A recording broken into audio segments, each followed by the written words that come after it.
अस्सलाम वालेकुम। उम्मीद आप सब खैरियत से होंगे। रिटायर्ड मेजर आदिल राजा जो कि यूट्यूबर्स हैं, उनका यूट्यूब चैनल है, मुख्तलिफ वीलॉग्स करते हैं।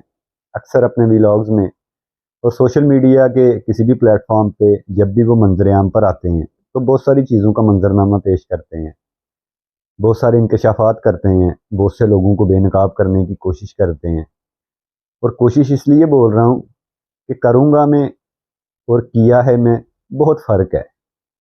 हुआ होगा या हुआ है मैं, बहुत फ़र्क है।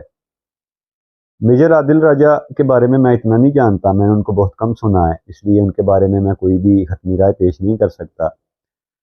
लेकिन आदिल राजा साहब से गुजारिश ज़रूर करना चाहता हूँ कि किसी की ज़ात पे और किसी के किरदार पे बात करने और किसी की ज़ात और किरदार पे उंगली उठाने में जो फ़र्क होता है ना, उसको मद्देनज़र रखा करें। मैं ये भी नहीं कह रहा कि आप बुरे को बुरा ना बोलें, बुरे को बुरा ही बोलना चाहिए। लेकिन अगर आपको किसी को बुरा बोलना है ना, तो फिर उसमें शायद की गुंजाइश नहीं होनी चाहिए। यानी किसी से सुनी सुनाई बात को सुन के किसी के किरदार पे उंगली उठाना, उसकी जो हकीकत की अज़ियत है ना, उससे हर इंसान को आशना होना चाहिए। आप जिन लोगों का ज़िक्र करते हैं या जिन अदाकाराओं के बारे में लोगों ने ज़िक्र किया, हालांकि आपने तो उनके नाम नहीं लिए, ये जिन लोगों को आप बेनकाब करने की कोशिश करते हैं, जिन लोगों के किरदार आप हमें बताते हैं, शायद मैं आपसे ज़्यादा उन लोगों से नफ़रत करता हूँ।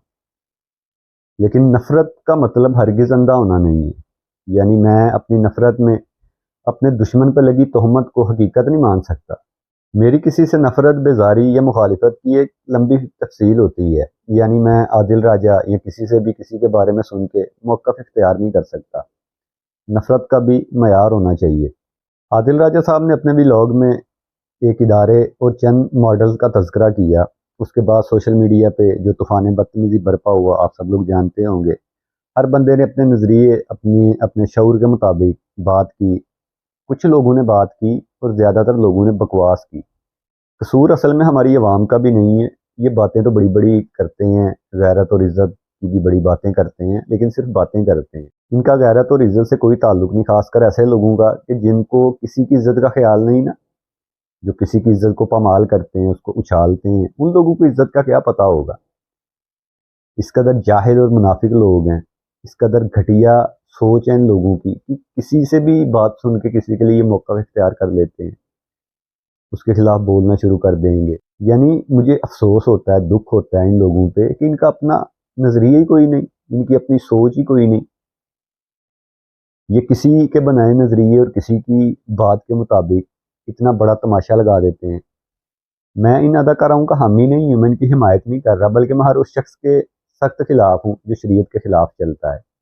लेकिन बात करने का मकसद ये है, सबसे पहली बात, अगर आपको किसी भी मामले पे बात करनी है, किसी के साथ या किसी के खिलाफ बोलना है, तो सबसे पहले तो आपको उसकी हकीकत का इदराक होना चाहिए। आप उसकी मुकम्मल हकीकत से वाकिफ़ होने चाहिए। अगर आप उसकी हकीकत से वाकिफ़ नहीं हैं तो कम अज़ कम आपको बकवास बंद रखनी चाहिए। यानी आदिल राजा साहब ने जिन भी मॉडल का ज़िक्र किया, ये तो ख़ैर वही बेहतर जानते हैं। लेकिन तुम लोगों ने किस बिना पे इन अदाकाराओं के नाम लेके सोशल मीडिया पे एक तमाशा लगाया? तुम लोग किस नज़रिए के मुताबिक, किस सोच के मुताबिक, या किस सबूत के मुताबिक ये सारा जो तमाशा लगा रहे हो? इस बात को तुम साबित कर सकते हो? तुम लोग ये तो कह रहे हो कि आदिल राजा को साबित करना चाहिए, आदिल राजा को सबूत देने चाहिए, आदिल राजा ने गलत किया। तुम लोगों ने सही किया। अगर आदिल राजा ने गलत किया भी था, अगर वो नाम ले ही लेते, अगर तुम लोग इतने अच्छे हो तो तुम ही नाम ना लेते। तुम लोगों ने तो नाम लेके बकायदा ऐसे ऐसी क्लिप्स बनाए, ऐसे ऐसी मीम्स बनाई, ऐसी ऐसी बातें लिखी कि शर्म आती है तुम लोगों पे। तुम जैसी जाहिल अवाम की वजह से, तुम लोगों की कमज़र्फ़ी की वजह से बाकी सारे लोग भी तुम्हारी इस बेहूदगी का निशाना बनते हैं, उनकी इज़्ज़त भी ख़राब होती है। और आफ़रीन है उन अदाकाराओं पे भी कि अवाम के इस तमाशा में और इस जाहिलियत में शमूलियत करते हुए वो भी चुप ना रह सकी। उन्होंने भी अवाम के लगाए इल्ज़ामात को, और ये इल्ज़ामात अवाम के लगाए हुए हैं। मैं आदिल राजा के बारे में नहीं बोल सकता क्योंकि उसने तो नाम लिए ही नहीं। नाम तो अवाम ने लिए हैं, आश्कार तो अवाम ने किया है। یہ سارا جو تماشا لگایا ہے یہ عوام نے لگایا ہے۔ ان اداکاروں کو عادل راجہ پہ بڑا غصہ آیا، انہوں نے ریئیکٹ بھی کیا۔ اصل میں ان اداکاروں کو اس عوام پہ غصہ آنا چاہیے، ان جاہل لوگوں پہ کہ جس نے ان کے نام اشکار کیے، ان کے نام کے حوالے سے اتنا تماشا لگایا۔ یہ جو اینکرز بیٹھے ہوئے ہیں سوشل میڈیا پہ، جن لوگوں نے اس بات کو زیادہ ہوا دی، ان سارے لوگوں پہ آپ کو غصہ آنا چاہیے۔ عادل راجہ نے تو آپ کے نام ہی نہیں لیے۔ اور دوسری بات، اگر تو آپ صحیح تھیں، آپ سچی تھیں، تو آپ کو بولنا ہی نہیں چاہیے تھا، کیونکہ آپ کے تو نام دیے ہی نہیں گئے۔ آپ نے خود اس سارے کھیل کو حقیقت بنایا۔ اب آتے ہیں اسی کھیل کے دوسرے پہلو پہ، یعنی عادل راجہ نے ویلاگ میں کچھ ماڈلز کا ذکر کیا، اس کے بعد ہماری عوام نے اداکاروں کو لے کے ایک جو تماشا لگایا، یعنی ہر بندہ یہ دیکھ رہا ہے کہ لڑکیاں ٹھہری تھیں، ان کی نازیبا ویڈیوز بنی، ان کے ساتھ غلط ہوا یا غلط کیا گیا۔ ہر بندہ لڑکیوں کے حوالے سے بات کر رہا ہے، کچھ لوگ لڑکیوں کی حمایت کر رہے ہیں، کچھ لوگ لڑکیوں کے خلاف بکواس کر رہے ہیں۔ لڑکیاں ٹھہرتی تھیں، انہوں نے غلط کیا، وہ غلط ہیں۔ جن کے پاس ٹھہرتی تھی وہ حاجی صاحب ہیں۔ یعنی لڑکیوں کے حوالے سے تو تم لوگوں نے بڑا تماشا لگا دیا۔ لڑکیاں ٹھہرتی تھیں، صرف اس بات کو لے کے تم نے ایک تماشا لگایا، تو جن کے پاس ٹھہرتی تھی وہ تمہارے مامے لگتے ہیں۔ اب ان رشتہ داروں کے حوالے سے بھی بولو نا، کیونکہ چلو تمہارے بقول تمہارے لڑکیاں ٹھہرتی تھی، وہ غلط تھی، انہوں نے غلط کیا، تو جن کے پاس ٹھہرتی تھی وہ صحیح کیسے ہو سکتے ہیں؟ بات کرنے کا مقصد یہ ہے کہ سب سے پہلی بات تو ایسی باتوں پہ ویسے ہی خاموش رہنا چاہیے جس کی حقیقت سے آپ لوگ واقف نہیں ہیں۔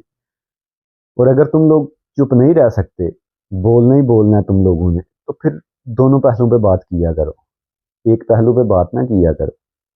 بقول عادل راجہ کے انہوں نے ادارے کا ذکر کیا اور کچھ ماڈل کا ذکر کیا۔ ماڈلز کے حوالے سے، لڑکیوں کے حوالے سے تو بڑا تماشا آپ نے دیکھ لیا، لیکن اس کا جو دوسرا پہلو ہے نا وہ زیادہ خطرناک ہے۔ اگر یہ بات حقیقت ہے تو آپ سب کے لیے ڈوب مرنے کا مقام ہے کہ آپ کے ایسے اداروں میں بھی ایسے کام ہو رہے ہیں۔ لوگوں نے اس کا مذاق بنا دیا، لیکن اس کی حقیقت بڑی خطرناک ہے۔ سانپ اگر نظر آ جائے نا تو بندہ اس سے محفوظ رہنے کے اقدامات کر سکتا ہے، اس سے حفاظت اپنی کو یقینی بنا سکتا ہے، لیکن آستین کا سانپ ڈسنے پہ ہی پتہ چلتا ہے۔ اللہ میرے ملک کو ہمیشہ اپنے حفظ و امان میں رکھے۔ ملتے ہیں نیکسٹ ویڈیو میں۔ اللہ نگہبان۔